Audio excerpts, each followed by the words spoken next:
So I'm just trying to enjoy and not wish phases away.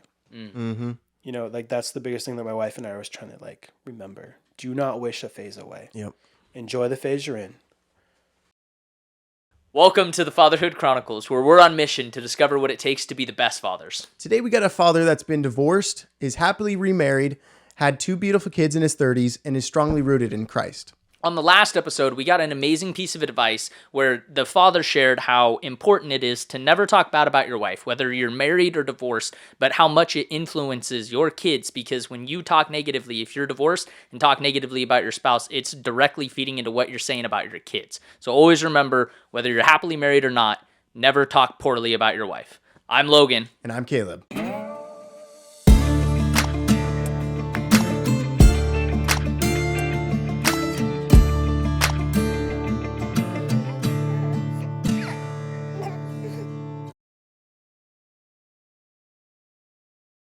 All right, guys, welcome back. We got Jon on. Jon, thank you so much for being on the show. We appreciate it. Thanks for having me. So we like to kickstart the show by giving the piece of advice from the last father who was on. The piece of advice in a paraphrase version is if you're ever in a situation where your wife and you don't stay married, or whether you're married or not, never badmouth your wife behind her back, whether you're joking with the buddies or not. And the reason he said this piece of advice in particular is because your kids are 50% of your wife. So when you badmouth and your kids hear about it, you're actually telling your kids that they're whatever you're saying about your spouse. And so I'm excited for you to kind of share a little bit about your walk with your wife, but that's the advice for you to chew on. You're going to get your chance at the end to share. So we're excited to have that too. With that being said, how about you tell the folks listening and us a little bit about yourself? Well, I am almost 35 years old. I've been married for 6 years now to the love of my life, who we've known each other for our whole lives, but we just got married 6 years ago. Wow. I'd love to get more into that later. Cool. We have 2 kids. One's almost 4. One's almost 2. And they're a handful. They're awesome. They're very joyful, very energetic. And we're dealing with a lot of fun, sleep issues, tantrums, but love them. Love my life. And God's provided us with an awesome job that provides the bills that my wife's able to stay home. I get to work at Costco, which is, recession and COVID proof. So Yeah. we were able to survive the pandemic. Yeah. And, but my wife's able to stay home. We have amazing insurance, and it's that's the most important thing for us is that she's home. Things might be a little tight, but it's awesome. And then just love God, love the church, and I want to be the best father and biblical example for my kids and for my wife, and just be the best spiritual leader I can be. That's awesome. That's awesome. So you got kids 4 and 2 boys, girls? 2 girls. 2 girls. And do you and your wife have any conversations of if the family's going to expand beyond that, or are you guys liking 2? It debates every day. Okay. We've always talked about having 3, but they're hard, and we've had difficult children. So our oldest, we've had complications with. We had her during COVID, which was super fun because it was right in April, right when things were shutting down. Mm. So all the rules were changing hour by hour. Just the whole pregnancy was rough. The pregnancy was awesome. The labor was rough. So my wife went into labor.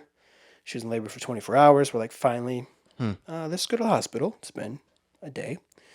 And we get there, and I'm the only one allowed to go in. Her mom can't come, which is what she wanted. I can't leave. Can't go anywhere. If I leave, I can't come back for a day.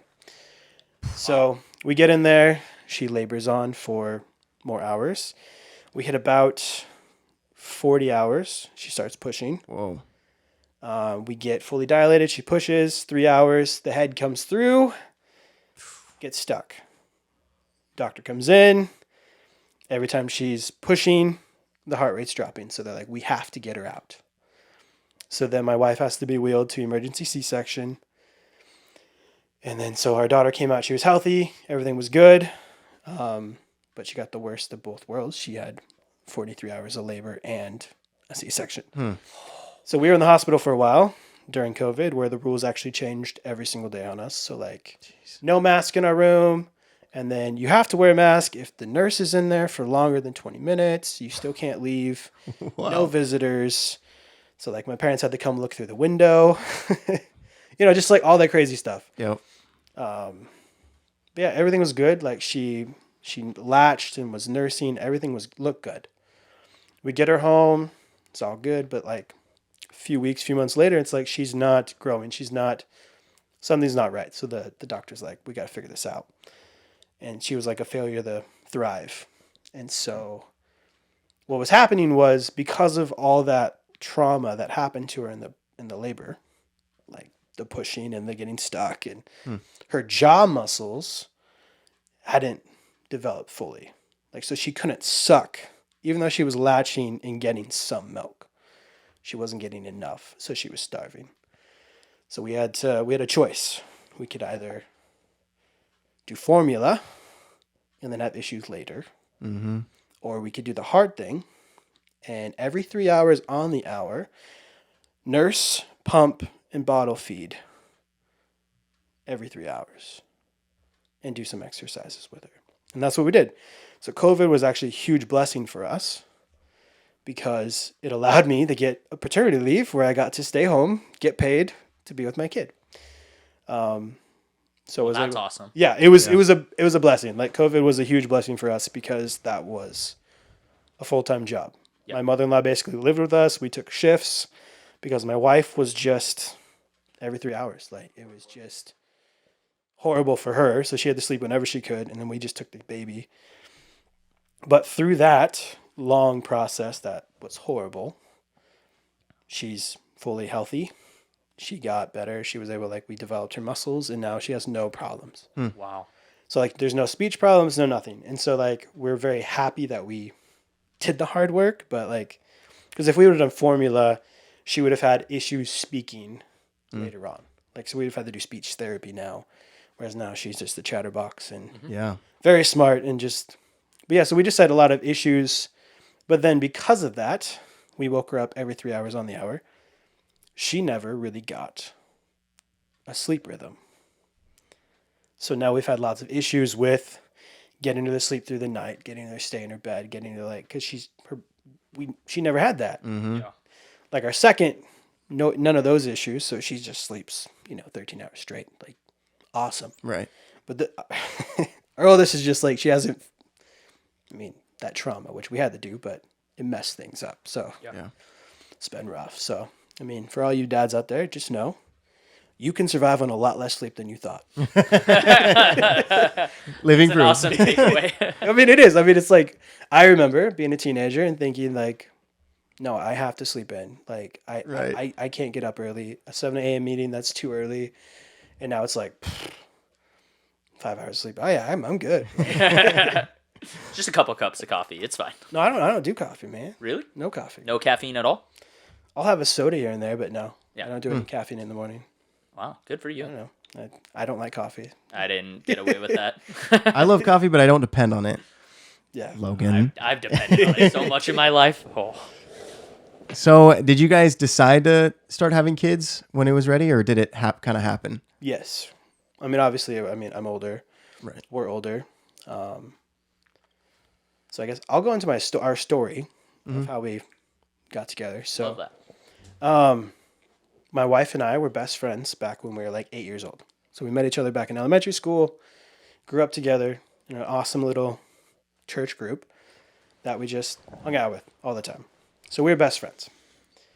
I liked her, she liked me, that whole little kid thing where I liked her at a time and she didn't like me, and then she never liked each other at the same time. But just best friends. High school hit, we actually dated for I think a month, not long. Because she was so innocent and insecure, she was just scared. And I think I kissed her on the cheek or something, freaked her out. So she's I don't like you that way. She didn't want to lose me as a friend. So she freaked out and broke up with me and said she didn't like me that way. That broke my heart. Yeah. Hardcore. And then I never thought of her that way. So then I moved on. So then I didn't know this. Real quick, can I just ask, what was that time frame again? Where, like, age-wise, were you guys at that moment? High school, High school? Just want to make sure I was tracking. junior year, sophomore year. Okay. So like 16, 15. Cool. Yeah, yeah. So I didn't think of it that way. So then I started dating other girls. And she's my friend. So I would ask her, are these flowers nice? I didn't know that she actually liked me. So I was actually like breaking her heart. Like she was picking out things for another girl for me to take out. Like I didn't realize how hard that was for her. But anyway, we stayed friends. And then our group kind of broke up because two of the members of the group dated a long time and then they broke up. And that kind of like split the group. We all kind of went our separate ways. So I lost touch with her for like 8 years. Wow. Yeah, so in that time, like, I had a whole bunch of relationships, all that stuff. She had, like, did her own thing. And I went through some really hard stuff. Which yeah, let's get into it. Cool. I got married. Looking back now, I should have followed God's cues and actually done what I said I was going to do. I broke up with the girl. I said, I'm done dating for a year. I'm going to focus on God. I'm going to get right. Because I had jumped from girl to girl to girl to girl to girl. Like I never was alone. But I didn't listen to myself. I met a girl and I liked her. So I pursued and we started dating and then we got married in 2012. And so I married someone and my wife now thankfully did not come to that wedding because she was invited. Thankfully, God made it so she never saw me and her together, which is awesome. So anyway, I got married and I was still a boy. I was a child. Even though I was like 22 or whatever, like 22, 23, I was a child. Like I did not understand what it meant to be a man, what it meant to provide, how to be a husband. And so that marriage was not the best. And so I have no bad feelings towards her, but she decided to leave. 3rd year anniversary, she goes, I want a divorce. Broke my heart, shattered my world, woke me up because I was in a rut. I was sleeping through my life. I woke up, went to work, came home, watched TV, repeat. Like I was not living life to the fullest like we're supposed to. And so when she left, that tore my world open. And so I, got awesome and horrible advice from the church. Like, she's sinning, there's something wrong, like, it's her fault, da-da-da-da-da. So, like, immediately it was, like, focusing on her instead of, then I got some better advice of, like, what's your part? And so I got to tear into me and look at what did I do wrong? How can I be better? Because I can only change me. I can't change her. Right. And God's going to work on her heart, but I got to do my part. And so I got to look at everything I did wrong and repent. And so like I literally wrote a letter and owned everything I did, sat her down, weeping, and just owned all my crap. I was like, I'm so sorry that I made you feel not loved. I'm so sorry that I rejected you. I'm so sorry, like all these things that I didn't hear you. You sat her down after the divorce? No, before. Oh. I was trying to get her back. Oh, Okay. I was trying to do everything I could Yeah. to save my marriage. And she wanted nothing of it. Because, like, there's a point where you hit, and it's a switch, and it's done. And so she was just done. And there was no other guy, nobody else. That hurt. It's not like she's going for somebody better than me. It was just, I don't want you. I want to be alone. But I owned all my stuff. And she left. And that was it. And so I signed the papers, because it's just a piece of paper. Like God's the one who was over our marriage. So I was like, okay. And so I kept pursuing the God. He got me through it. Got so much closer to God. Grew up as a man. Learned what it meant to be a man and a husband.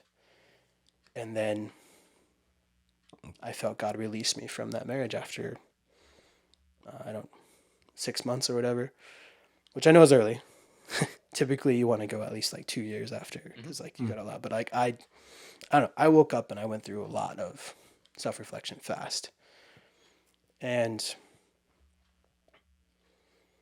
so God walked me through all that and grew me up. And he released me because there's a verse in the Bible where Paul talks about, like, if you're married to an unbeliever and she wants to go, let her go. Like, don't hold her there. And like, she said she was a believer. And I think part of the reason our marriage didn't work was we both were lying to ourselves, not to each other, but like to ourselves about who we were. Yeah. Like, I was trying to be something I wasn't. I am not an extrovert like you guys. Well, I guess, I'm weird. I'm not extrovert. Yeah. I got more introvert in me. I'm a homebody. Right. Like, I love being with people, but like, if I have a choice, my wife and I are staying home. We're going to cook dinner and we're going to hang out at home. Like, we're just homebodies. Yeah. Both you and your wife are Yes. homebodies? No? Currently. Nice. Yeah, the new one, the good one. The current. So anyway, I felt God release me, and so I'm like, all right. So I started working on myself because I looked in the mirror and went, oh crap, I'm 240 pounds and haven't focused on this part. So I like started working out, started losing weight, got a better diet, started learning how to cook better, like all that good stuff. Really started working on me, and I felt like, okay, it's time. It's time to get out. It's time to get back. Right. So I got up there and got on some of the dating apps and talked to 50 different women and nobody replied. I was like, all right. So I knew a guy who was a nurse, and I was like, hey, do you guys, do you know any like good single nurses that you could hook me up with? And this was a while ago. So I was like, just put a feeler out. So anyway, Monday comes, I go to work, I'm at work, I get a text. Hey, this is Christy. And I'm like, Christy, like, hey, I got your number from Matt. This is Christy. And I'm like, Christy, like from my past, like my best friend Christy, or like, are you just a nurse that Matt knows? Like, I don't know. She's like, you're Christy. I'm like, boom. I was so excited, so ecstatic, and I knew that this was it. Like, it was done. Like, we're just getting married. Wow. So what happened was, Matt, with his wife, went to her parents' small group. At that small group was my in-laws now. And they're all sitting there chatting. Matt has no idea that we know each other. And she goes, out of the blue, because she didn't do this a lot. She's like, hey, Christy needs a man. Do you guys know any good guys that are available? Wow. And Matt's like, yeah, I got this great guy for her. His name's Jon Grubb. And she's like, no, he's married. And he's like, no, he's not. So he gave her a number, and then Christy called me, texted me the next day, and then we got to coffee that day, and then like off to the races. Wow. Wow. So just a really cool God story of just how like he just orchestrated it, like kept things. No kidding. That's cool that you had the confidence when she texted you. You were like, yeah, this is the one. Oh, just like it was just a God thing. Yep, Like yep. she knew it too. Yeah. Like we got coffee and it was like, I'm married. Like we knew each other. We like immediately we knew we were like getting married because like Yeah. I wasn't gonna do the dating scene. Mm-hmm. Like she didn't want to do the dating scene. We wanted to be married. We're older now. Like it was like, what was I? 28. I don't man. Ages 6 are years weird. ago. Yeah. So long time. No, I wasn't 28. I was 29. 27. 26 or 27. Yeah. Okay. Like so it's just like we were older. We're like Yep. we don't want to Yep. mess around. We don't want to do this. So short time frame from meeting each other to marriage. Is that what you're saying? No. No. Oh, I thought that's what you're saying. I wanted to. Yeah. No, we knew we were going to get married. Uh-huh. So we started dating March 31st, not April 1st. I was like, I'm not doing April 1st. So I asked her to date me, like, I think it was 2 weeks after we got coffee. And we started dating, and then, like, we knew. And then I proposed. Oh, I don't remember when I proposed. I don't remember that date. Anyway, I proposed, and we got engaged. And to do that, I went and sat down with her parents, both of them, because I don't know. I don't feel like leaving the mom out. Like her mom is very involved. Also, I was told I was an idiot for sitting down with both of them because she's a therapist, like a licensed counselor. And so when I sat down with her parents, her mom pulled out 4 pages full of questions. Holy smokes. And so I got grilled on work and finances and house and everything. Like, are you over? Have you gone through like have you dealt with your divorce? Like all everything, everything. And then finally, like, yeah, you can marry a daughter. And here's the ring, because she had a ring made a long time ago. So they had a that's family. That's amazing. They had a family ring. So anyway, I got the ring, proposed, but then we didn't get married because she was in school.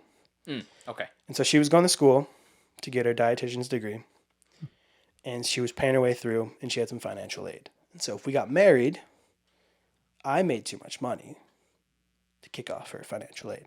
Oh, okay. Right. So I obviously tried to do the whole thing of like, well, let's just have a church wedding and then we'll do the legal wedding later.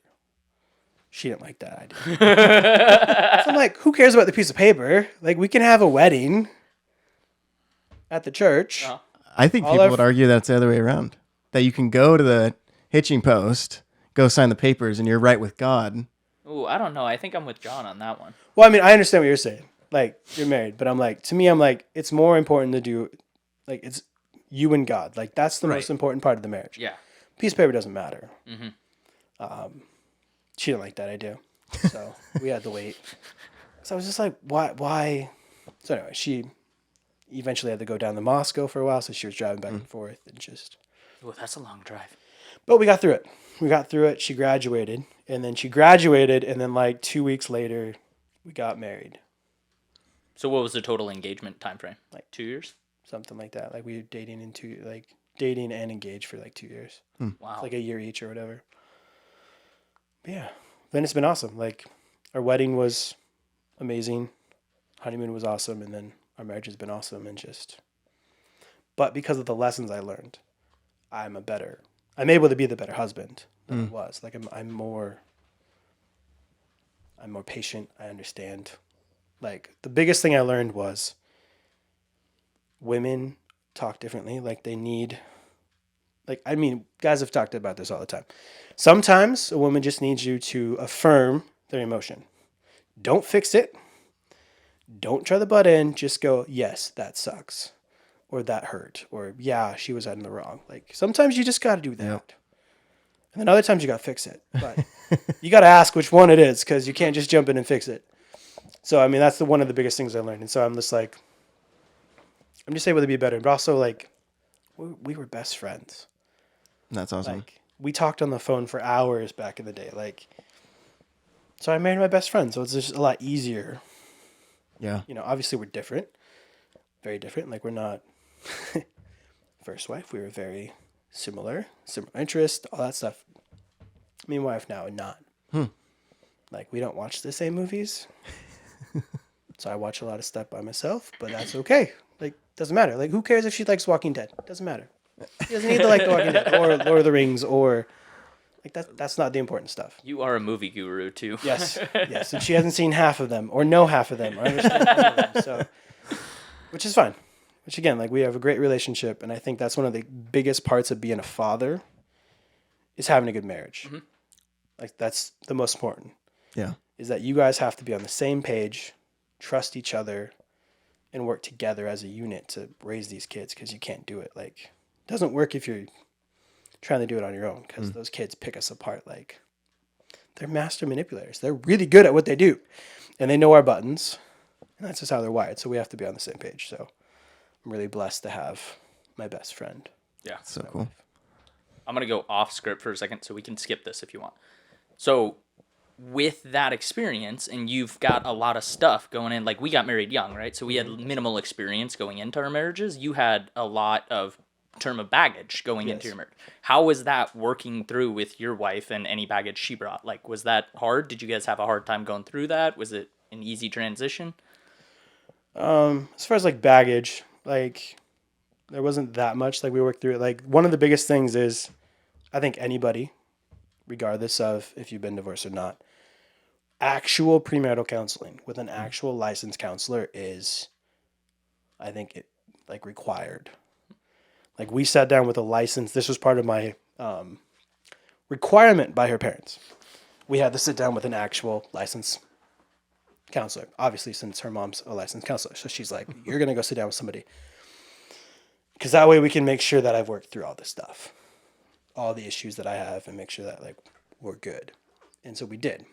And that counselor was like, yeah, you guys are good. Like, That's cool. Yeah. like, That's awesome. so, but there still is baggage. Like, bringing up that part of my life still hurts Yeah. her. Like, I'm a guy, I guess. I'm an open book. I can talk about anything. I'm not ashamed. I'm not going to hold anything back.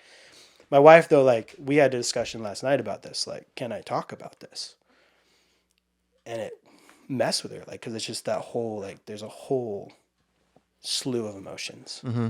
Yeah. So it's just, that's why it is best to wait to have sex until you're married and to not rush into marriage and get divorced. Like, obviously, God is amazing and able to work through anything. Mm-hmm. And I've seen lots of friends who have gone through awful divorces and now they're thriving in awesome new relationships. But it's still like there's still so much hurt that goes through it. Yeah.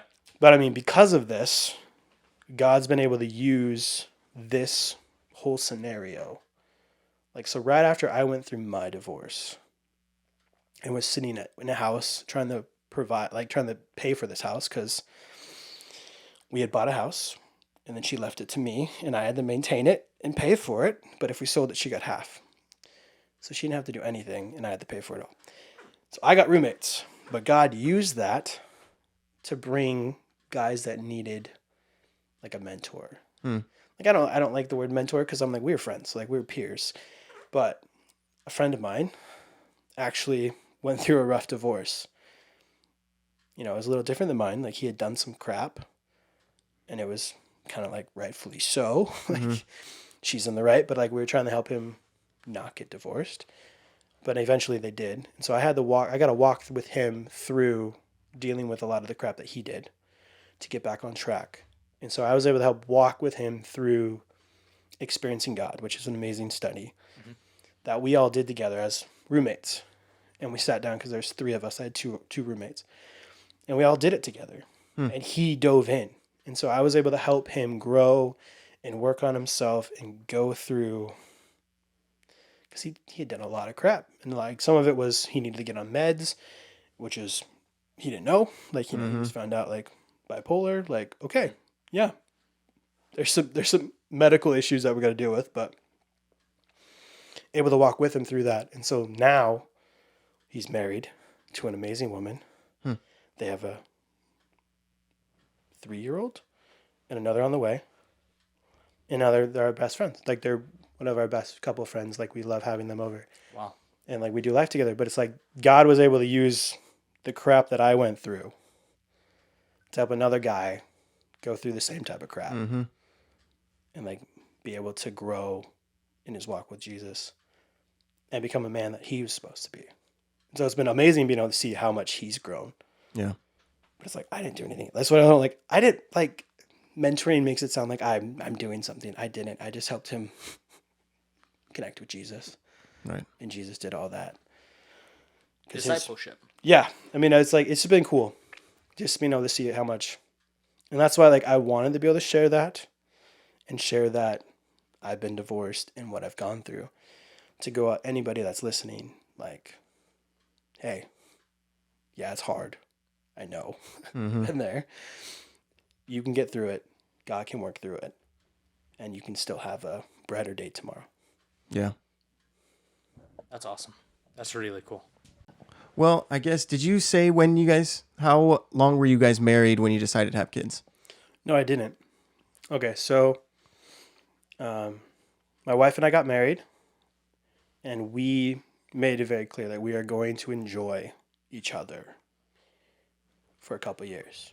We're not going to have kids. But we knew the clock is ticking because she's a year older than me. So, like, we're pushing it, right? So we're like, okay. And so, like, we were married, awesome time, like, bought a house, like, got to enjoy that house, got to make it our own, got to do projects. You know, we went to Hawaii, like, cool stuff. And so finally we're like, all right, we feel like it's time. So we're like, we're going to start trying. But not like, we didn't go like hardcore, like we weren't like tracking ovulation or any of that. We're just like, we're just going to put it in God's hands and we got pregnant fast, which was awesome. And so we just were able to have, so what is that? 2 years. We waited 2 years. And so we started. Yeah. And we just tried to be planned. And so like, then we wanted to wait. We wanted the 2 year in between. And so then like, which was good because my wife's body had to like recover because that was a lot of labor, and getting cut open is just a lot of recovery. Yeah. And she still feels like, I don't know, it still feels wrong. Like, because she's been cut open twice now. Like, it's just like, Right. it's weird. So she had 2 C-sections. Because of what happened the first time, the OB did not want to risk it again. So from now on, she will always have C-section. Interesting. I mean, I guess we could technically say we want to try, but our first was 6 pounds, like 12 ounces. She was not a big baby, and she got stuck. So that's why the OB's like, I don't want to risk. Yeah. I thought that it was if you have a C-section, the rest have to be C-section. And that's not true. I think it's always up to you. Okay, Even our second when we went in, so we had a scheduled C-section, 7 a.m. We're good, right? No, my daughter's like, I want to come now. So midnight, the day before, like literally 7 hours, we're going to the hospital. And our daughter's like, no, I'm coming. And so we're like, we had to go, and we get in the hospital, and they're like, the doctor comes in and goes, wow, yeah, you're at an 8. Like, Holy smokes. you're having a baby. Yeah. Let's get this thing out. You sure you don't want to do it the normal way? And we're like, no, we have a scheduled. Like, okay, whatever. Like, he just looked at us like we're idiots. And that was like $500 for him to do that. Just stupid. But anyway, like, so we didn't get our normal doctor. So that was kind of a bummer. Yeah. But what was cool was our friend who was a resident was actually on call. So he got to be in there and be part of the delivery. That is cool. Yeah, just a very different experience. But yeah, that doctor was like, he tried to talk us out of like our whole plan. Like, he just talked to us like we're idiots, and you're like, we had to pay you $500 for that, like 5 minutes of your time to like, Wow. yeah, you're having a baby. Like, of course we are. Like, We wouldn't be here if we weren't, right? yeah. Okay, so then we get to learn a little bit about you and your wife and what it's like at this point, 4 and 2-year-old. You sound like an incredible father at this moment. What does your background look like when it came to fatherhood? Yeah, so my parents are amazing. Both very strong Christians. So I grew up in the church always. They actually even started a church. And so I got to go through that process of seeing God move and work and go from, 7 people to thousands of people. And so it's been a really cool thing. And they were always there. So my dad was an engineer. He worked set hours, was at every practice, at every game, always home. My mom stayed home with me when I was younger. And then when I was older, like 10-ish, she went back to work, which actually turned out to be really good because I'm an only child. So I was kind of a brat when I was younger. But when my mom went back to work, I went and spent the summer with a family of 5 kids. And so, like, growing up in the church, we were a tight-knit community, which is why I want that for my kids. Because I had 3 moms growing up. That's what I called them. I had my mom, and then I had 2 different families that I was basically family. Yeah. They called me family. I was family. I was always welcome. And so one of those was that family I spent the summer with. And in that family dynamic, I was smack dab. So when the oldest was a boy, second oldest was a daughter, third was a boy who was my age. So he's one of my best friends still. I was younger than him, girl, then boy. So I was in the middle. So I went from being an only child to being smack dab in the middle of 5 kids. Wow. For a summer. And so I learned, I call it my brat camp, because I learned a lot because I had no idea. Like, I was an only child and I kind of ruled the house. And so I got a big lesson in life because I worshipped the oldest. He was so cool because he's, he's 13. He's so cool. And then I had a huge crush on the sister. And then but just learning through that summer of I helped them do chores, like, because we had to do chores before we could go play. So I'm like, I'm not just going to sit here and watch you. I want to go play. But just learning the dynamic. And so that really helped me not be a brat anymore. And I think I can still be a brat, but just being able to have that community and growing up with families that were family. Like, it just was awesome to have that extended family. Because my family, I don't have any uncles or aunts or grandparents that were close. And so I didn't have that dynamic. Yeah. So I didn't get to have grandparents over all the time or any of that. So having that church and those people that I could go be at their house and learn what they, just was awesome. And that's what I want for my kids. And that's why, like, we are, being very discerning with what church we call our own. Like, we just want to find the right community to let our kids grow and flourish in, because that's what we both had. It's very important. Yeah. So do you mentioned that your old roommate, and you don't really like that word of being a mentor, but do you have, like, as you got older, do you have any other mentees, people that... I think, like, God's brought men into my life that I've been able to help here and there. Like, there's a time with Logan where we were helping him walk through, I don't know, getting married, how does this work, finding churches, all that stuff. Like, it's just been, we're just open and available, and we just try to be like, who needs us? And like, I try to be like if I see someone, like, so, like, one of them recently was like Ross. Yeah. Who I think has been on here already.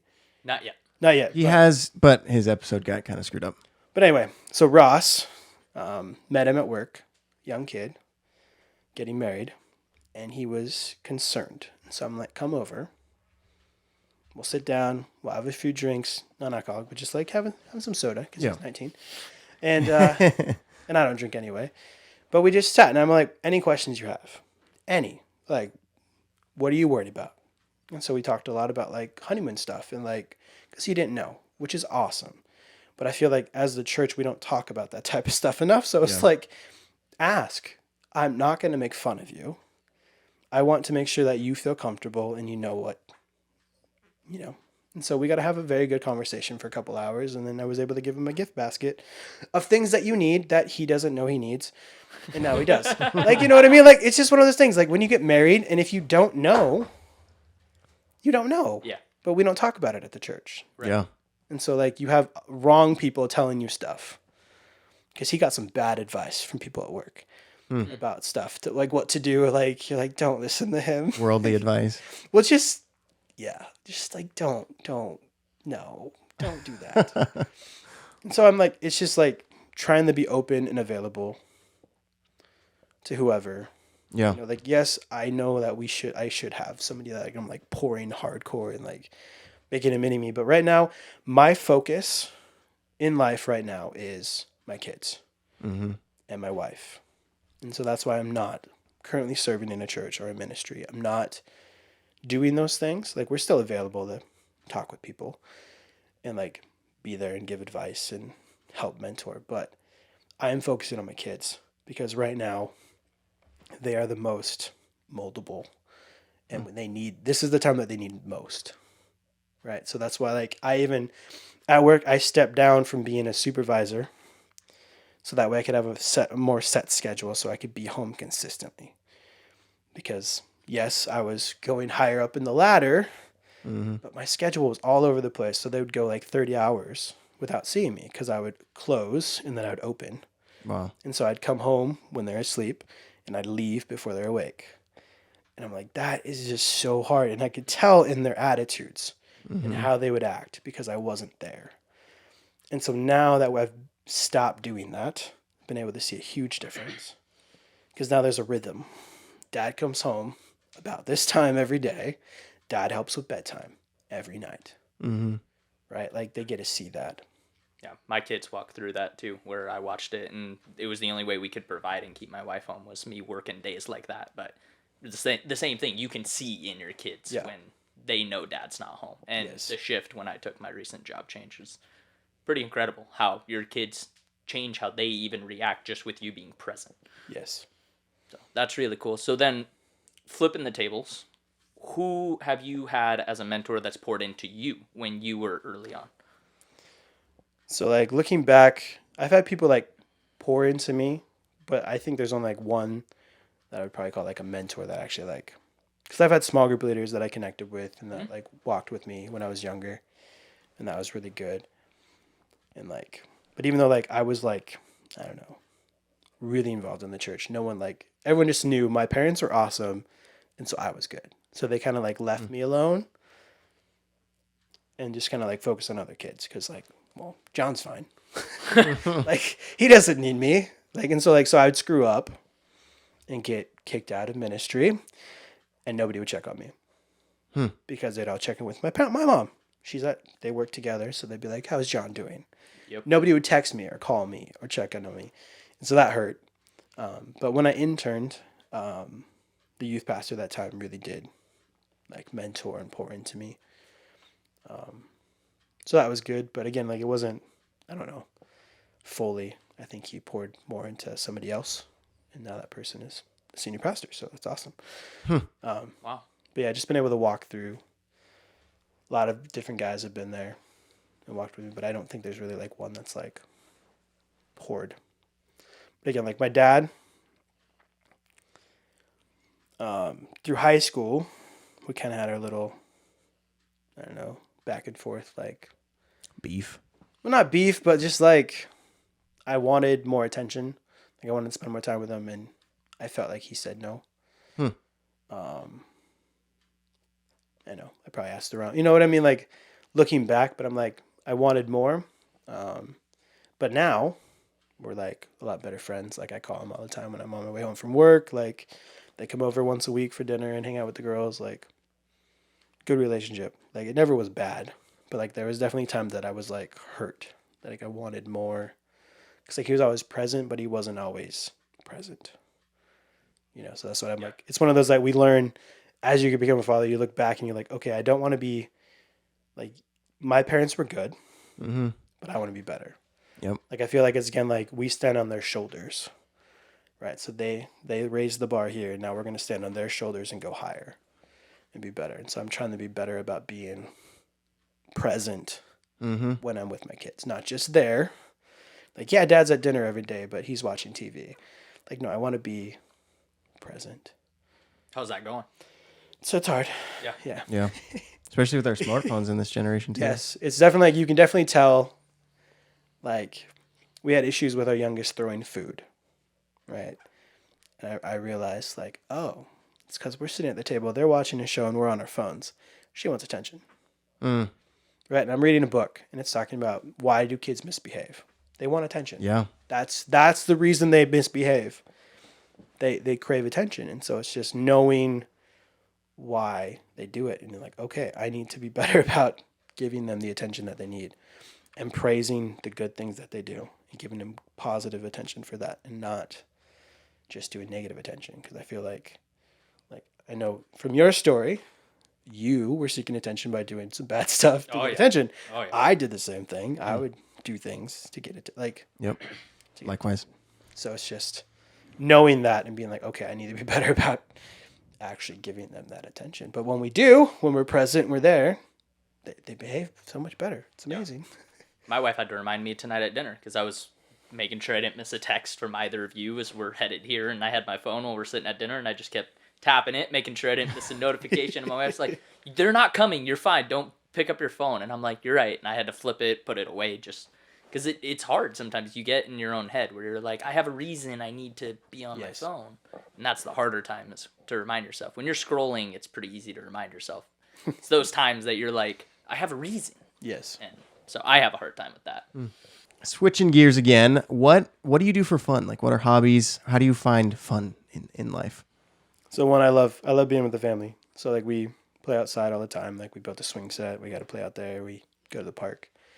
But for me personally, like I love sports. I think this is one way where my wife and I vary. She loves to run by herself. I love to play sports. I don't run by myself. I need a purpose. I need a ball. I need to do something. So, like currently, I'm playing basketball. In a men's league. We're getting ready to do softball. Like I just love doing sports. I don't know why I signed up to play softball with you, dude. I'm in so much pain. I'm exhausted from one I practice. don't know how you do this all the time. It's good for you. Oh, Yeah, definitely. If we're in this much pain, it must be good for us. Yeah, I'm gonna do basketball tomorrow. Just know that. Oh, oh, jeez. good for you. No, thank you.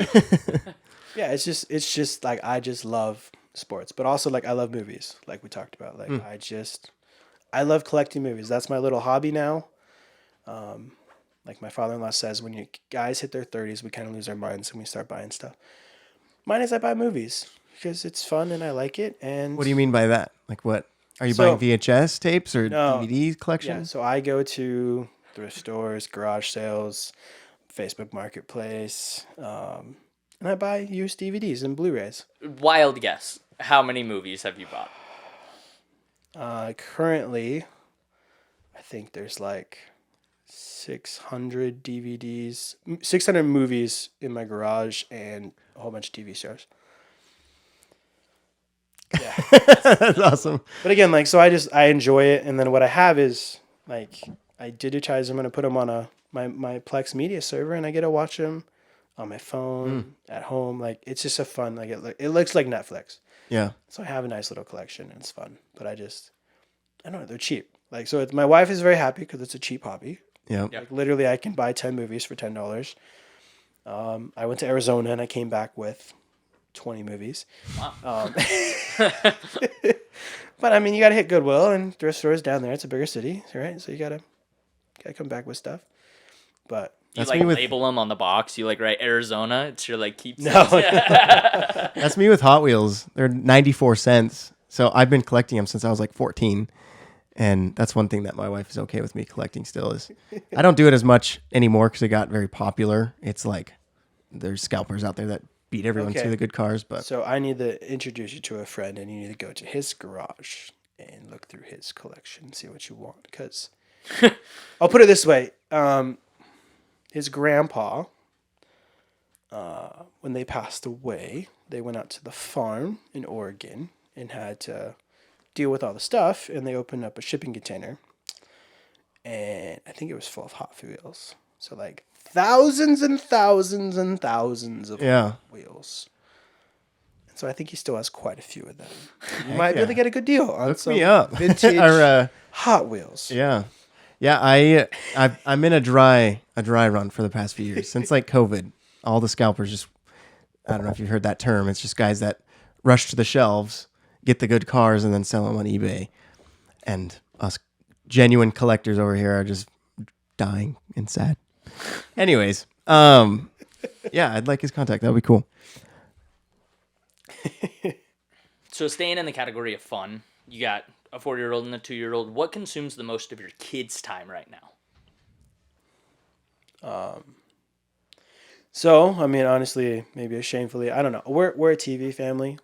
Obviously, I just talked about buying movies and TV shows, and having watched a lot of them. But like, we like TV, so a lot of times, like our TV's on a lot, but it's not like the kids are watching it the whole time. More, it's just background music. So a lot of it's like I don't know, Baby Bum and Little John, and like they're like Coco Melon. Like, it's just nursery rhymes and stuff. So like we found some good Christian ones, so that's kind of good. Little John, isn't that a rapper? Yes, it's called Little Angel on YouTube, but the character is Little John, and so that's what it's called. Johnny. So I mean, we watch a lot of TV, but also like I mean, we're doing school. Like we're gonna homeschool our kids. We just like my wife was homeschooled, and so she's big on that, and I'm big on that. Like I want to be able to control what they learn and everything, and I think we can do a good job. Yep. And so already we've started. So like my daughter's not even 4 yet, but we're already doing. You know, she can count crazy. My even 2-year-old, she can count because her sister can count. Yep. And so Yep. therefore we play hide and seek and she can count the 10 and she understands. It's crazy. That's cool. But so we do, my wife does school because my wife stays home. So they have a little routine that I'm not there for, but like they wake up and they have breakfast and they do school and she does crafts with them all the time and they go outside. But But again, the TV's on a lot, which I know is not good or whatever, but it is what it At is. least it's a TV and not an iPad. Yeah.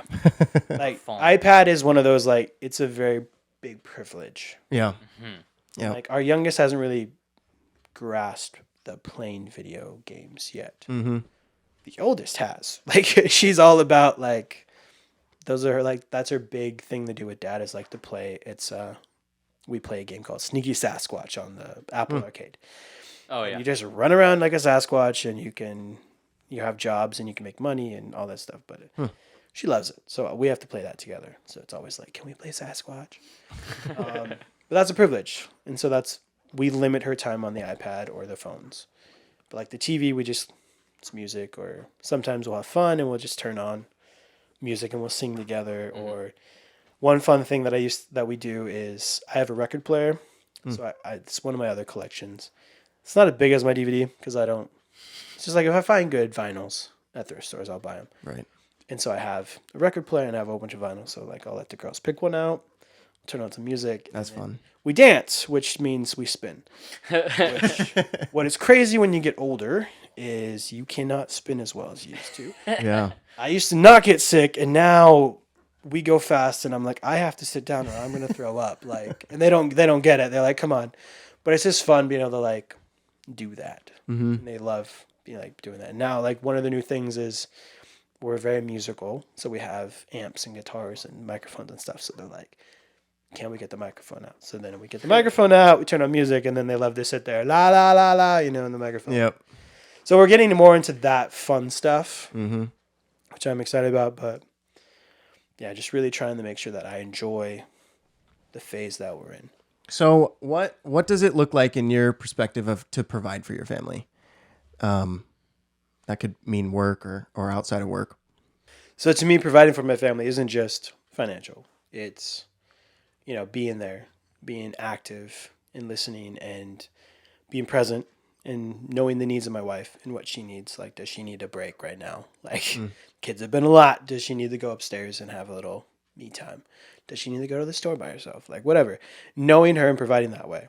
But again, like, it's not just financial. Like, to me, it is a big part of it. But, like, if something happened and she had to go to work and I had to stay home, like, that's not a big deal to me. But I think she's the best person to be there with our kids.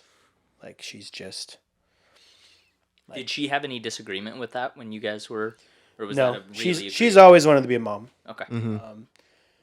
Kind of like one of the hard things was, so she had a job that she liked, and then it kind of like turned, like she got a promotion and it kind of got worse. So she decided to quit, and then God opened the door and she got a job at the church. She loved it, right? But this is when she was pregnant. She wasn't like, she got it right before, we didn't know we were pregnant when she got it. It was a crazy little week. Like, we went on a trip, went and saw, we went and saw Mumford & Sons in Portland, which is awesome. She gets a call. Hey, can you come interview for a job? What? Like, just pastor calls out of the blue. Like, I've heard your name. Come, can we chat? Okay. That's out of the blue. That's weird. And then, so she goes, meets him, finds out she's going to get the job to be the chosen person at the Coeur d'Alene. Mm-hmm. And then we find out we're pregnant, and then we get a dog. All in that weekend. Like, it was like, this is crazy. And then I'm going to summer camp right after that. Like, it was just like, yeah, big change. But she loved that job. Yeah. And so it was really hard because she loved it. She loved those kids. She did a really great job. And then we had our daughter, and we had those complications. And one of the hard things was COVID was just starting. So she was constantly being like we just had the baby and we're getting called like, can you help? Like, can you get on the live stream? Can you like I was not a good enough, I didn't do a good job as a husband then to step in and go, no. Mm-hmm. Like, I tried to tell her no, but I didn't. I should have taken the phone and told her boss. Yep. No. But she wanted to. And then so it's hard when, like, your wife's like, no, I need to do this. And I'm like, okay. Like, because, again, it's church, it's ministry. Like, I get it. It's a weird time. Things are shutting down. So she pushed herself a little too hard. Like she would take our daughter, who was actually like not doing well, took her to church multiple times to like during a pandemic to help out. So he was like, this is not. So finally we had to have her step down because it was just like we got into that cycle where we had to do those every 3 hours. And it's like she can't work. Yeah. And so that's kind of when like, okay, you're just gonna stay home. Mm-hmm. You know, like. How was that adjustment for her? And I only ask because my wife had a really hard time adjusting to She home. didn't have a hard time. Like, I mean, she loved that job, but she loves being a mom more, and she knows that that's the most important thing. Mm-hmm. And we know that this is only a phase. Like, we know that there's going to be a time that she might be able to be back in ministry. Like, we know that like this is not forever. This is just for now. And so it's just one of those like. She knows this is the most important thing, and this is what she wanted. She's always wanted to be a mom.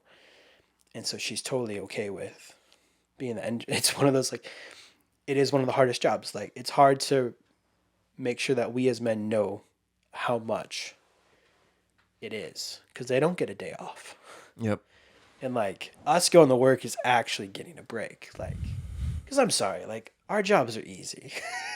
It doesn't really matter what you do. Like after a while, like yeah, you have some rough days, but it's not that hard. Yeah. Like I don't know, you move meat around. It's not that hard. Like physically, yes, but it's not like taxing on your mind or anything. Some days. Yes, During holidays, it kind of sucks.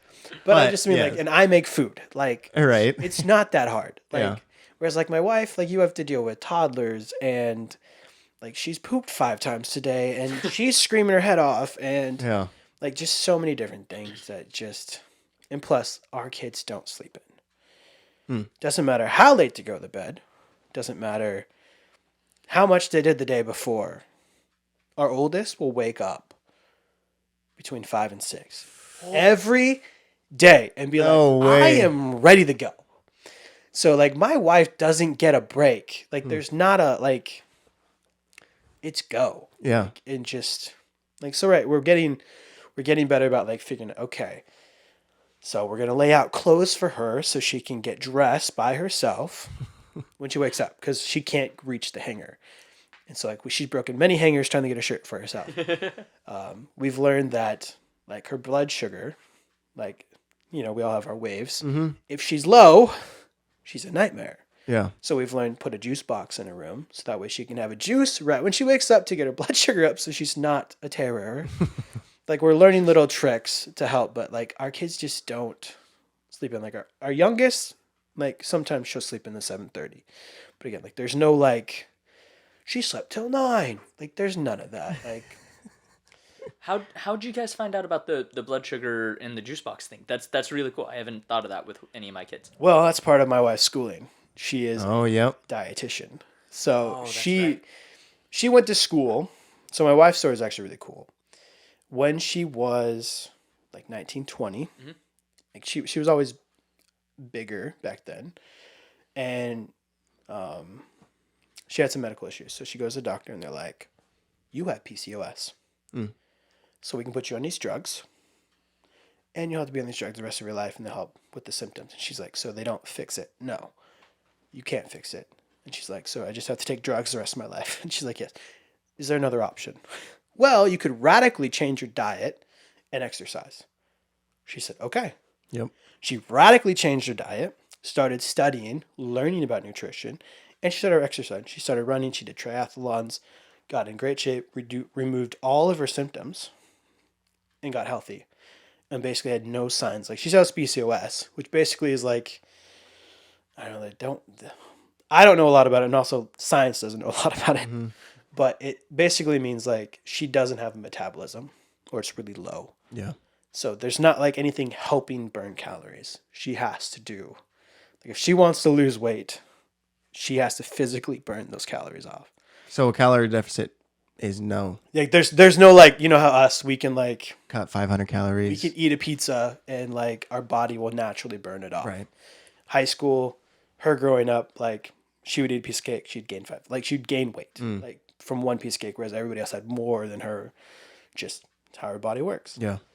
So she learned that, and so she found that was amazing. So she wanted to go back and learn to be a dietitian to help people in kind of like the same situation. So as she did, she learned a ton. So she'd like a lot of these things like ADD. Our nutrition is so important and affects everything, that you can reduce a lot of the issues that we have. And a lot of behavioral is like, Red 40. yeah, exactly. Like there's just things that we eat Yeah. that are not supposed to be in our body. And so we did not give our kids sugar for a long time. Like our daughter has sugar occasionally. Mm-hmm. But what's cool now is because we waited, like when she was 1, she did not have a pound cake or whatever they call it. Like she didn't have a smash cake. She didn't have a cake. Yeah. She had, I think we gave her like a muffin or something like that. Like that was her treat. You know, like we didn't give her sugar until she, was she 2? That she actually got sugar. But like her sugar came from berries. Like, Yeah, so fruit. my daughter grew up, because my wife is a huge gardener. Obviously, if you're a nutritionist, like a dietitian, like she likes to grow her own food and Yeah. know where it comes from. And she's all about whole foods. So my daughter has grown up going outside with mom and picking blackberries and strawberries and raspberries off of the branch and eating it. So that's her berries. And so like some of those candy bars and stuff that she's tried now, she's like, ew, too sweet. Like I don't like this That's chocolate. I don't awesome. like this. So like we just try to be very conscious about that. But yeah, we're learning. So my wife, with her knowledge, is still like figuring out like, oh, if I get her juice box, this tantrum will stop. Like just helps that. Like, so we have to have like apple squeezies and juice boxes and juice on hand to help her kind of like regulate. Yeah. So Yeah, you're giving me like 5 or 10 things to try with one Yeah. of my kids in particular that we have a hard time with, and I've never thought of like a blood sugar issue at all, or what's regulated. Like we try to be semi-healthy. We're very bad at being healthy. yeah, But I mean it's the American way. yeah, I've never thought of it in that context. Okay, I'll put it this way: I don't eat healthy. Like I mean, like I'm probably closer to a carnivore diet than, Yeah. but I'm not. I eat bread, but like I try to be like, but that's what worked for me. But I'm also a very picky eater, so like our family is, I guess, a little different. I cook for me, and my wife cooks for her and the girls. So like I will go barbecue and make my lunches for the week. That's cool. I will, Meal prep it. I will eat the same thing. Yeah. I have no problem eating the same thing. Yep. So it's like I will cook, 8 burgers, and I'll have burgers the whole week. I got that from you. You were the person who taught me that. And Yeah, I've done it's that a just like- couple of times. It's just what I do. Like I make the same thing, and occasionally my wife will have stuff, and like, my girls will always be like, "I want to buy to dad's." Okay. I always loved dad's cooking over mom's. Mom was macaroni and cheese and hot dogs with steamed broccoli, and my dad was like burritos wrapped in, with all this good stuff. I don't know where he got it in the fridge, but my mom also cooked she was a stay-at-home mom, so she cooked for us every night. So Yeah. she had to make it easy. Refried beans, that was a lot. Homemade refried beans, bean and cheese burritos. But Although my kids don't, my kids eat great. Like my wife makes amazing stuff for them. yeah, But yeah, I mean, it's also hard because it's expensive to buy Yep. the good food. Yep. That's the hardest part. Like my girls can eat like the whole thing of strawberries in a day. Like Yeah. for a while there, we were going through a bunch of bananas. Like my daughter was eating like 3 bananas a day. It's like, holy cow. I mean, luckily they're not that expensive at Yeah. Costco, but like still, like you're like, that's a lot of bananas. right. My kids are obsessed with the Costco fruits right now, and my wife loves them, and she'll freeze half of them. I'll come home 2 days later, and the Costco fruits are gone. And for us, Costco isn't. I don't go to work there like you do, Yes. so I have to make a trip. Hey, grab some berries on the way home. Yeah, and my wife's like every other day we go to Costco for berries. I feel it's hard to complain about that too because your kids are eating something healthy, but you're like, how do you guys eat that much Yeah. Yeah. fruits? I was never like that as a kid. My mom had to scarf things like that down my throat. Yeah. I Oh, Yeah, I liked veggies. I liked fruits. I did not like vegetables. yeah. I didn't like any. Green beans. I was picky Oh. until I was 22. Last year. Okay, so then do you have a favorite memory per kid? Your kids are young. Do you guys have a family favorite or do you have one per kid? Like there's not like one specific memory. Like the thing I love most right now is the coming home, and it's the daddy, daddy, daddy, daddy, daddy running up to me, giving me a hug. Like it's both of them. I can't wait just- for that. It's so awesome. And then right now their favorite thing is the climb. You know, so you hold their hands and they climb up you. Oh yeah. And so that's their favorite thing right now. And so I have to like it's always a struggle because only one can do it at a time. So therefore the other one's like, I want to go, like, and crying and stuff. But it's like that's their favorite thing to do right now with dad. And that's like so immediately when I get home, I gotta let him climb me. But I mean, there's so many good memories. Like my wife reminded me of one that I forgot about, but like the first time my daughter prayed. Wow. Like was this so like, you know, just so innocent and just like, dear Jesus, thank you for today. Abby, wake up so early. And you're like, don't pray for that. Yeah. But just like that, those moments of just like, yeah, like them getting it, like she actually gets prayer. But then, you know, the next night she doesn't want to pray. You know, just the different things, but so many fun memories of just. I one of the things I love about being a dad is getting to introduce them to things and getting to see their amazement. Yeah. Because like we know so many things and you're like, oh, she gets to experience this for the first time. You know, so like I'm excited. Like this summer we're gonna like we got us gold pass to Silverwood Oh yeah. theme park around here, so I get to introduce her. That's so Introduce cool. them to a theme park. Yeah. Like obviously we're not gonna do a lot, like be able to do a lot, but like just the water park and just being able to see her, like what? Like we've already showed her videos and she's like so excited. But you're like, that's just the cool thing that we get to like introduce them to. Like I'm gonna teach you guys how to build a fort out of blankets. Yeah. Like this is so cool. You know, like also beware because when you do, you're gonna have to do it over and over and over again. So like, you know, maybe And fold the be blankets every sparing time. with some of the things you introduce. Don't introduce them too early. My kids like the pillows, so they take the pillows, and the pillows are nice because they're easy to throw back. Yes. But my kids will pull all the cushions off of our couches to build. It's fun to watch. Who's the favorite kid? Don't have one. I don't like. That's just not. They both have amazing qualities that I love both of them. Yep. Like obviously, like it's crazy to be able to see the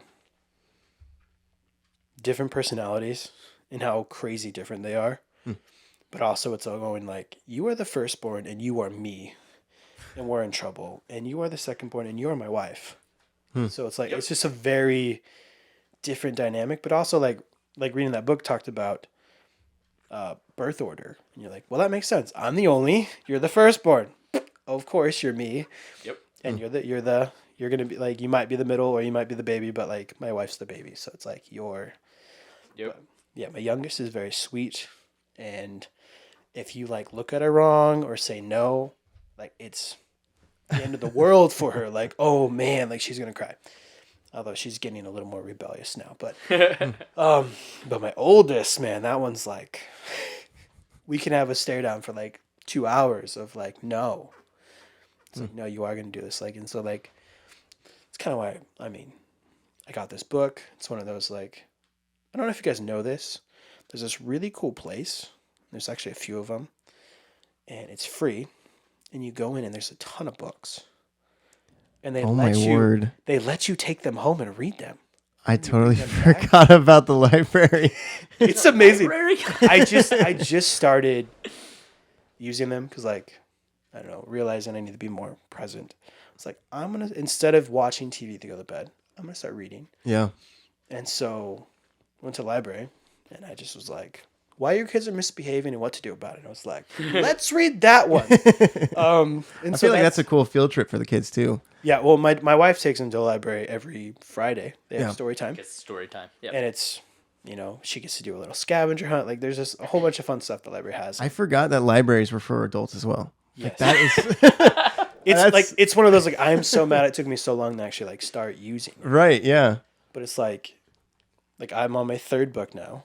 I've read two already. Like I'm almost finished with the third, but like this one's been good. The like reminder, like they're going for attention, but just that, like so helping me learn like how to deal with some of those standoffs with my oldest, because she is me, and so like we both can be stubborn, and so it's just that hard of like, especially when it's like late and you're like, I just want to go have some time with my wife alone without you.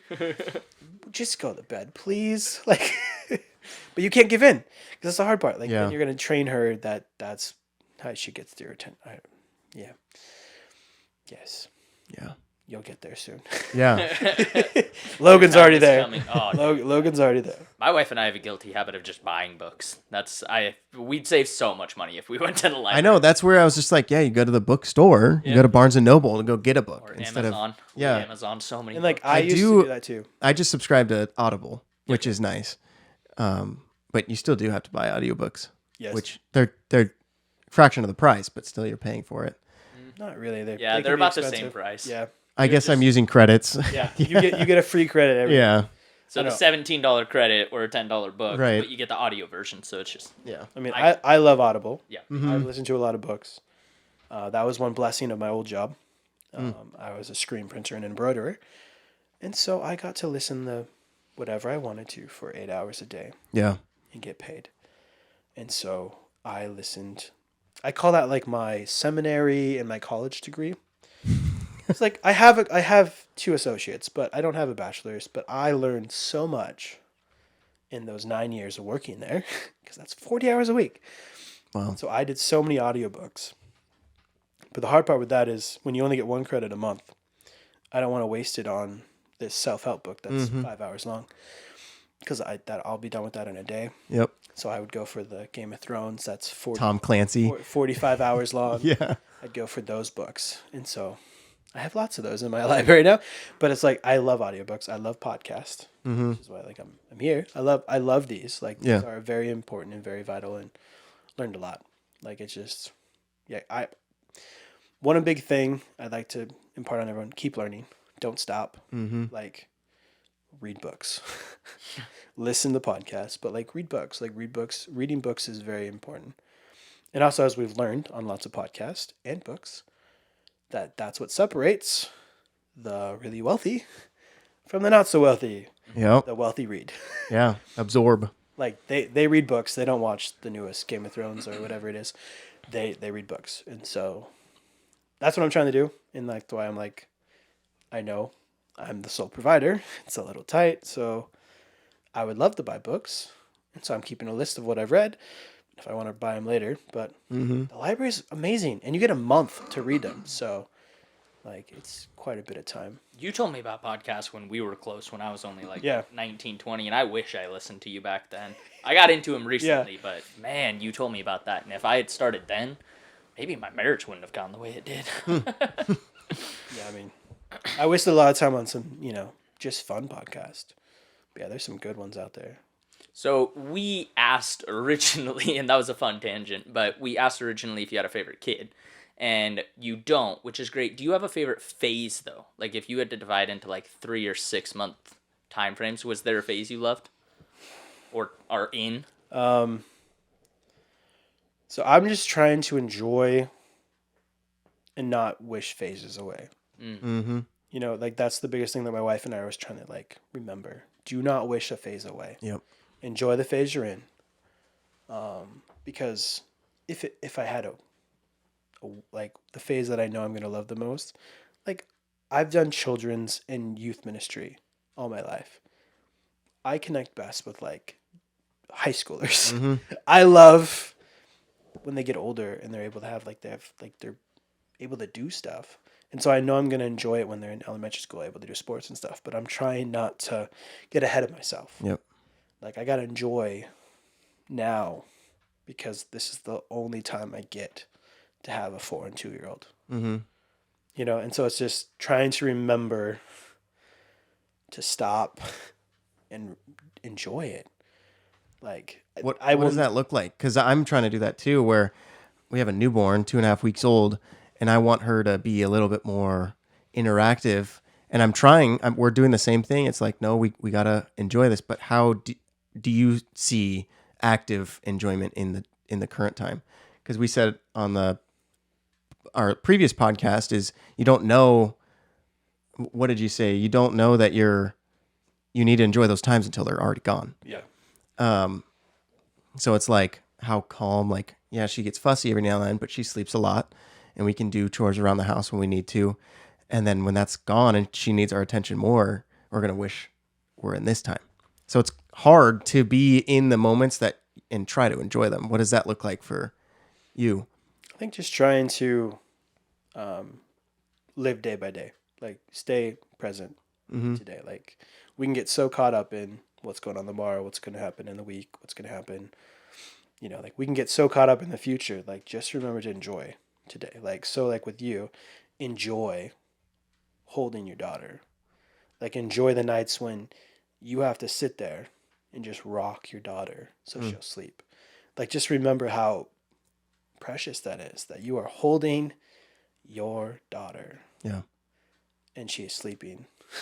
You know what I mean? Like just enjoy it. But also this is a time where you and your wife get to enjoy being new parents. Like you get to be home, like because you're still on paternity leave, right? So you could enjoy getting paid to be home with your wife full time, and you have that time to actually enjoy being together. Yeah.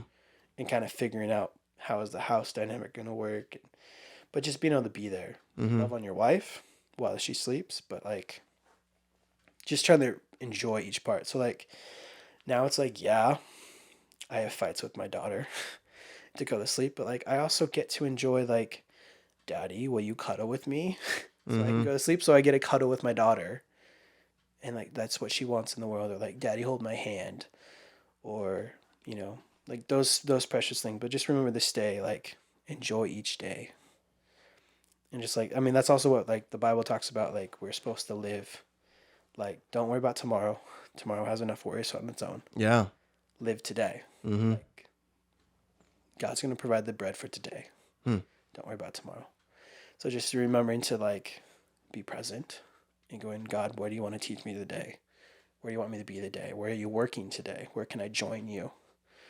Like what question is my daughter asking today? Or what, attention do I need to give her today? That's awesome. It's like, I know like you talked about planning out, which is good. We need to have plans for the future, but also like try not to get caught up in those. Like, we need to get more money so that way we can be here in 10 years instead of like, but your kids are here now. Yeah. So it's a balance of both, So what's a piece of advice that you'd give to younger guys listening? So I think we've talked about a lot of the advice. Yeah. One of the biggest ones is keep God first. Like your relationship with God is the most important thing that you can do. Second is pick the right wife.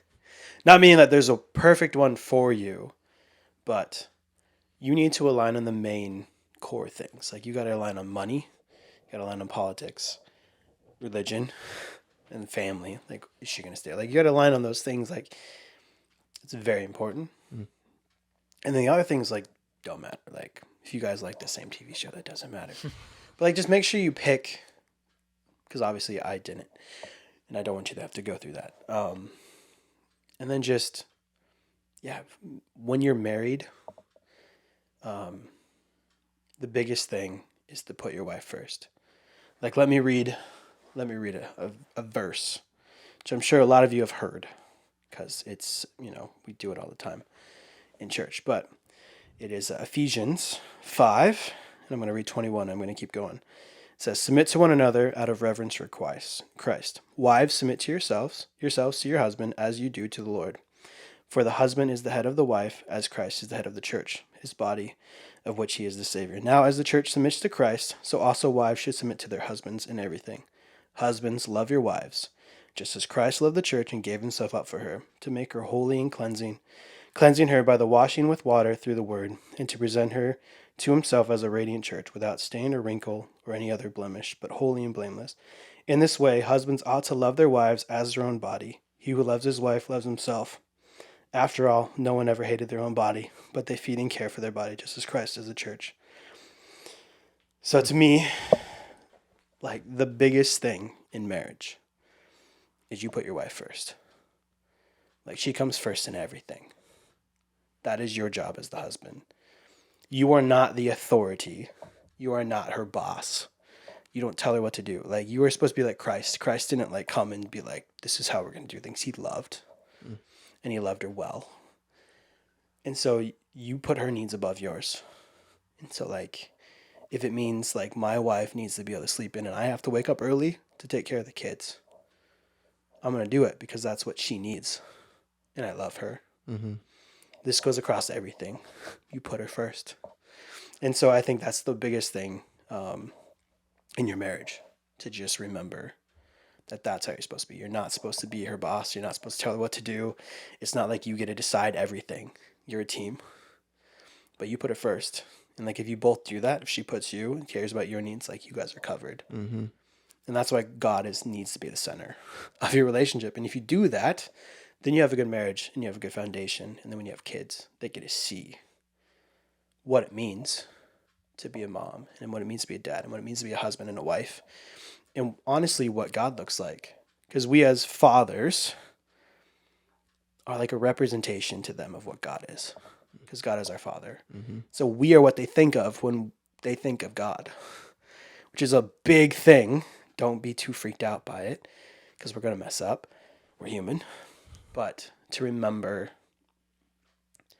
that we need to be loving and graceful and not to be that like stern, this is my house, you obey me. Mm-hmm. Like not beat them, but like to be like Christ to our wife and our kids.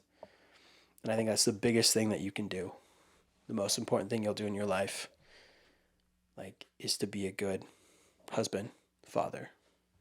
Most important thing. I think it's like you said, don't let it get too big, but that's a terrifying reminder at times. Especially when you let yourself forget that. Like just hearing you say that, I'm like, wow, I let that slip a lot. And Yes. that's terrifying the way that you put it into context. And I mean, it's a big job. Yeah. Because that's the thing. Like it talked about us being the head, which means we will stand before God and have to give an account for our wives and our children and how we treated them and how we led them.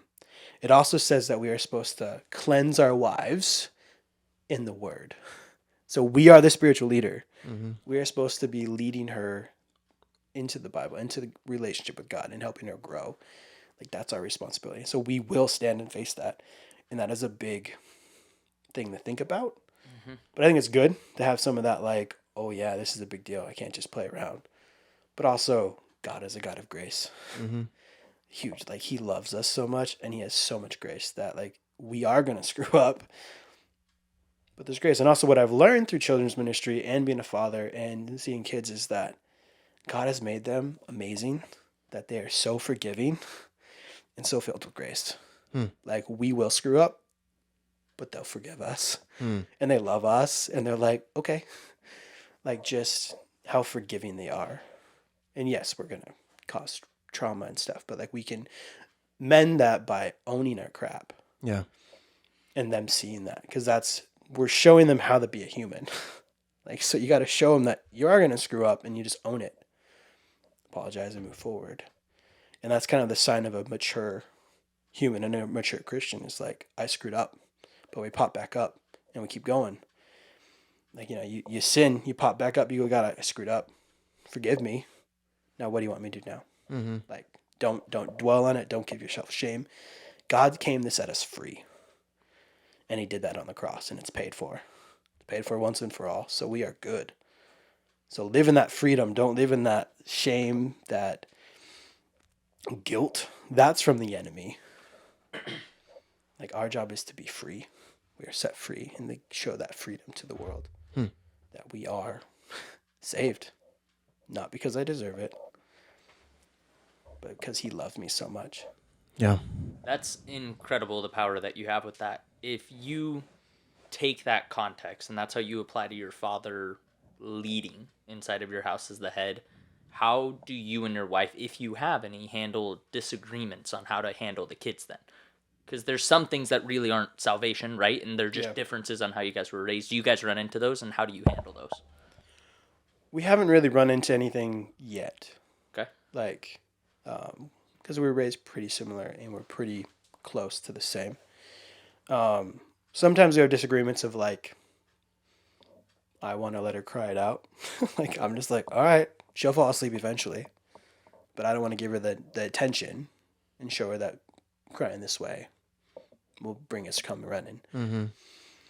And we have some of that disagreement. But after a while, it's like, we'll talk about it later. But like, okay, you go have a talk with her. And then like, right now she will. Like, so like, she'll like, it's enough. She'll go in, have a conversation with her, and my daughter will apologize and go to sleep. So it's been kind of a good dynamic, but that's what I mean by you guys got to be on the same page, and that's kind of hard. Yeah. Like we're still struggling with that, where like, I don't know, my wife made a boundary or took the iPad away, or you know what I mean? Like, I don't know what happened during the day. Mm-hmm. And so we got to get better about that. Like, hey, here's what happened. Don't like, Don't give in. because we try not to like go back on our word. Like if I tell him, like if I say no, that needs to mean no. Mm-hmm. Like, so it's like, and so we've caught ourselves. Like last night, or not last night, a couple nights ago, my daughter asked for me to cuddle, but it was really late. So she just wanted me to cuddle for like a minute, but it was late, like 2 hours past her bedtime. So I said no. That then started a tantrum for the next 45 minutes because I can't go back on that now. And so now we have to deal with not cuddling. And so it's just like, be careful what you say. Because like there was another night, she made this little craft bunny and she wanted to sleep with it, but it was under her bed. And I'm like, we will get it out tomorrow. We're not getting out tonight.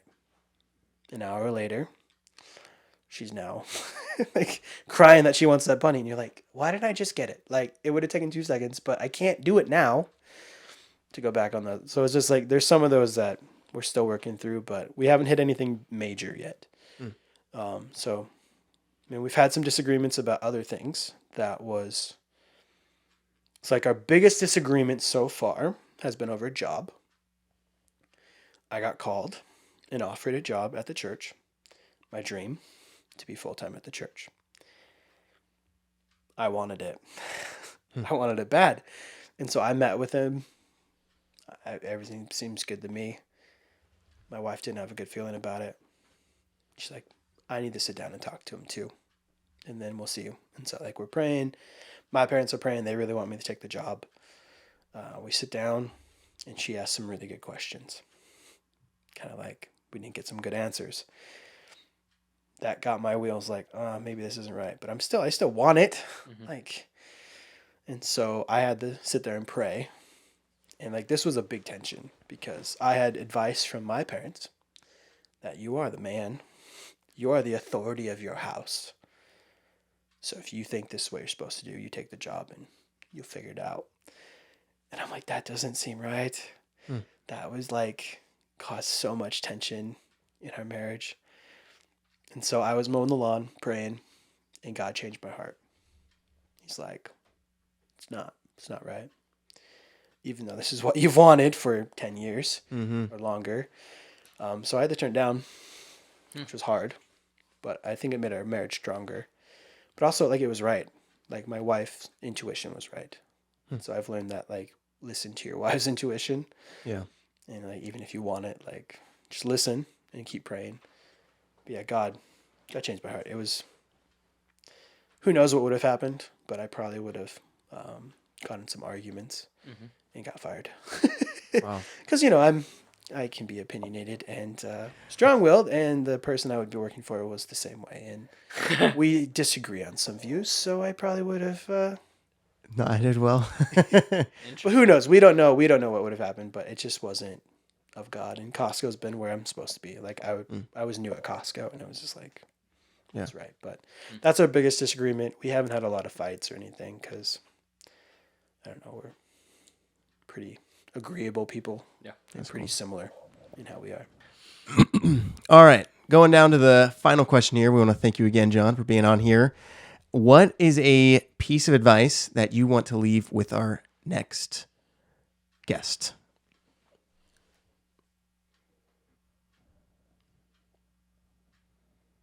Put your wife first. Always. Your wife comes first. Like, your marriage is the most important. Focus on your relationship. Make sure that's strong. And your parenting will be better for it. But always, your wife comes first. Yeah. That's incredible. Thank you again, John. It has been a pleasure to have you on. We really do appreciate everything that you've shared with us today. That was good. Anybody out there watching, give us a like and a follow. Let us know if you got anything that you want to say to John after listening to his story, how it hit you, how it impacted you. And until next time, guys, keep fighting the good fight.